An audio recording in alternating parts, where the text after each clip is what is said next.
جیسا کہ آپ حضرات کو معلوم ہے کہ مبلغ اسلام حضرت مولانا طارق جمیل صاحب کے خلاف مسلسل سازش کی جا رہی ہے۔ ان کے گھنٹے گھنٹے کے بیانات میں سے زبردستی کی گستاخی نکال کر ایک فرقہ پرست انسان دعوت اسلامی کا مولوی مظفر شاہ کے شاگرد احسان اقبال اور ان کے حواری پس پردہ مولانا طارق جمیل صاحب کے خلاف گھناؤنی سازشیں کر رہے ہیں۔ ایکسپوز نے کئی بار ان کو بے نقاب کیا، لیکن فرقہ پرست لوگ باز نہیں آتے۔ آج ایک بار پھر ایکسپوز ان لوگوں کو بے نقاب کر رہا ہے۔ انشاءاللہ اس ویڈیو کا جواب بھی قبر میں ان کے لیے قرض ہے، کیونکہ یہ لوگ قبر میں سوال و جواب کے منکر نہیں۔ یہ فرقہ پرست لوگ جو آپ کو درود و سلام کے ماننے والے اور رسول عربی صلی اللہ علیہ وآلہ وسلم کے عاشقان کہتے ہیں، لیکن یہ صرف دعویٰ ہے، لیکن حقیقت اس کے برعکس ہے۔ اب مبلغ اسلام مولانا طارق جمیل صاحب کی کینیڈا میں ہونے والے بیان کا وہ حصہ سنیں جس کو سیاق و سباق سے کاٹ کر عوام الناس کو گمراہ کیا گیا۔ میرے نبی ممبر پر آئے، کہنے گے ماذا یستقبلکم وماذا تستقبلون، وہ کون آ رہا ہے؟ صحابہ وہ کون آ رہا ہے؟ پھر ہم نے کہا وہ کون آ رہا ہے؟ حضرت عمر کھڑے ہو گئے، یا رسول اللہ اوحی نزل، کیا کوئی وحی آ گئی؟ کہا کیا کوئی دشمن آ گیا؟ نہیں۔ تو پھر کون آ رہا ہے؟ آپ نے کہا رمضان آ رہا ہے۔ آج کل بڑا اوکھا ہوگا لیکن اجر بھی بڑا ہوگا۔ میں نے ایک دن پہلے واپسی رکھی بھی 18 گھنٹے گونی تھے بکھا روے۔ میں نے ایک دن پہلے واپسی رکھی بھی 18 گھنٹے گونی تھے بکھا روے۔ میں نے ایک دن پہلے واپسی رکھی بھی 18 گھنٹے گونی تھے بکھا روے۔ آپ تو پھنسے ہوئے میں تو نہ پھنسوں، آپ تو پھنسے ہوئے میں تو نہ پھنسوں، آپ تو پھنسے ہوئے میں تو نہ پھنسوں۔ آج کل بڑا اوکھا ہوگا لیکن اجر بھی بڑا ہوگا۔ میں نے ایک دن پہلے واپسی رکھی بھی 18 گھنٹے گونی تھے بکھا روے۔ آپ تو پھنسے ہوئے میں تو نہ پھنسوں۔ آج کل بڑا اوکھا ہوگا لیکن اجر بھی بڑا ہوگا۔ میں نے ایک دن پہلے واپسی رکھی بھی 18 گھنٹے گونی تھے بکھا روے۔ آپ تو پھنسے ہوئے میں تو نہ۔ میرے بھائی بہنوں میں یہ کہنے آیا ہوں، اپنے ہاتھ چھڑا کر نبی کے ہاتھوں میں دے دو۔ میرے نبی ایک خوبصورت زندگی لے کر آئے جس میں کچھ حصہ عبادات، مختصر عبادات ہیں۔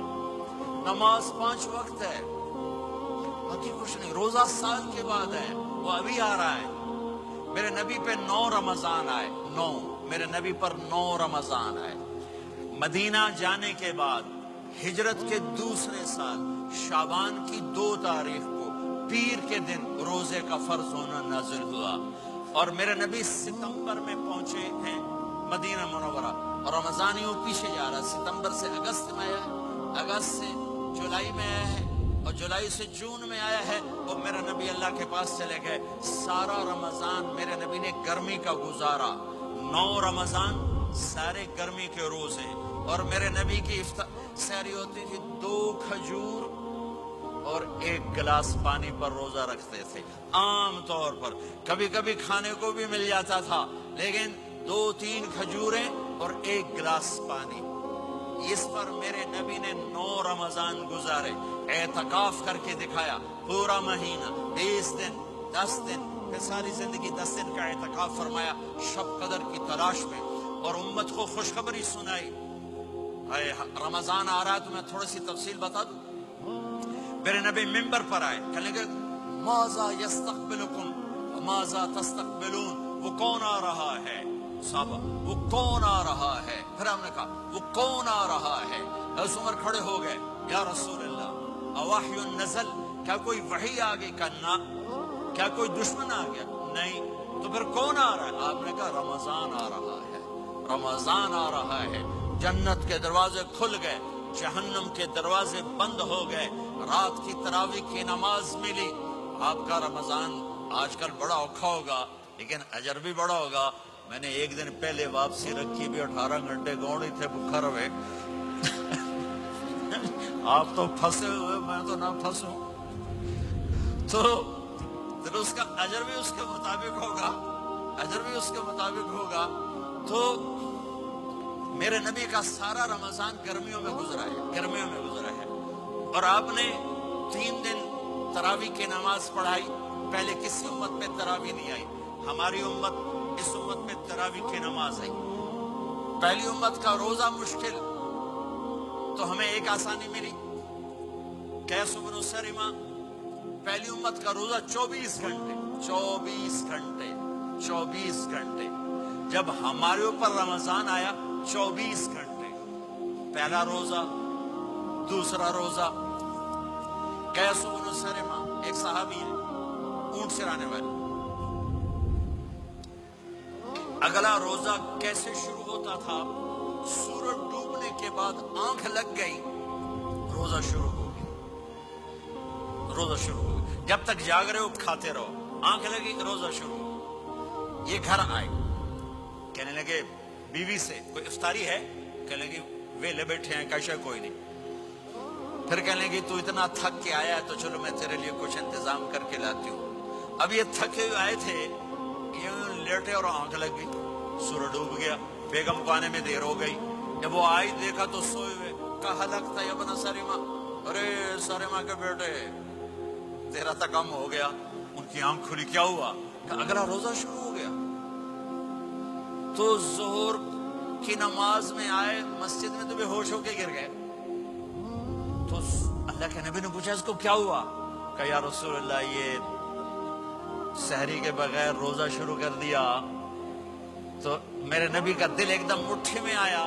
تو میرے اللہ نے قرآن اتارا، چل میرے حبیب آپ کو رنجیدہ نہیں دیکھ سکتا، آپ کی امت کو اجازت ہے سحری تک کھاؤ، کلوا واشربوا حتی یتبین لکم الخیط الابیض من الخیط الاسود من الفجر ثم اتموا الصیام الی اللیل.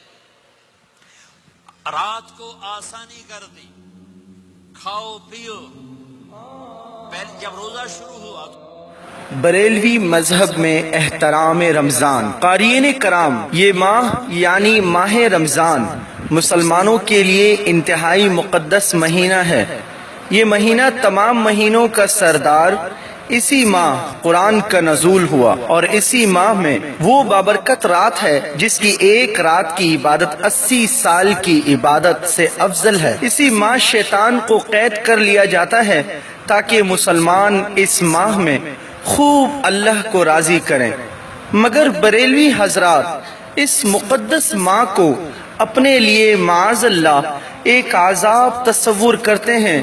چنانچہ بریلوی مذہب کے امیر اہل سنت الیاس قادری صاحب لکھتے ہیں، ہم عید کیوں مناتے ہیں؟ دیکھیے نا، جب کوئی ملک کسی ظالم حکومت کے چنگل سے آزادی پاتا ہے تو ہر سال اسی ماہ کی اسی تاریخ کو اس کی یادگار کے طور پہ جشن مناتا ہے. اللہ کس دیدہ دلیری سے یہ کہا جا رہا ہے کہ یہ مقدس ماہ ہمارے لیے ایسا ہے جیسے کسی ظالم بادشاہ کی حکومت، اور جب ہم اس ظلم سے آزادی پاتے ہیں تو اس کی خوشی میں عید مناتے ہیں. افسوس کس بے باکی سے اس عبارت میں اللہ کو معاذ اللہ ظالم اور اس کے احکامات کو ظلم قرار دیا گیا ہے. کیا صرف اس لیے کہ اس ماہ میں بریلوی حضرات سے چند لمحوں کی بھوک برداشت نہ ہوئی اور ان کے مٹکوں جیسے شکم کو کچھ دیر بھوکا رہنا پڑا، یا اس لیے کہ اس ماہ کے پیر و مرشد ابلیس اللعین کو قید کر لیا جاتا ہے اور جیسے ہی اس کو آزادی ملتی ہے تو یہ اس کی خوشی میں جشن منانا شروع کر دیتے ہیں. بریلوی مفتیوں کی طرف سے الیاس قادری پر کفر کا فتویٰ. مولوی الیاس قادری کی یہ گستاخانہ عبارت جب ہندوستان کے بریلوی مفتیوں کے سامنے آئی تو انہوں نے اس کے قائل پر کفر کا فتویٰ لگایا ہے. امیر دعوت اسلامی الیاس قادری کے خلاف مولوی اختر رضا خان کا فتویٰ خود بریلویوں نے اپنی کتاب ابلیس کا رقص کے صفحہ 43 اور 44 پر نقل کیا ہے، جو ہم آپ کے سامنے پیش کر رہے ہیں. بریلویوں سے ہماری درخواست ہے کہ ہماری نہ مانو، کم از کم اپنے مولویوں کی مان کر اس بے دین سے اپنا تعلق اور بیعت توڑ کر مسلک اہل سنت والجماعت میں داخل ہو جاؤ. وما علینا الا البلاغ المبین.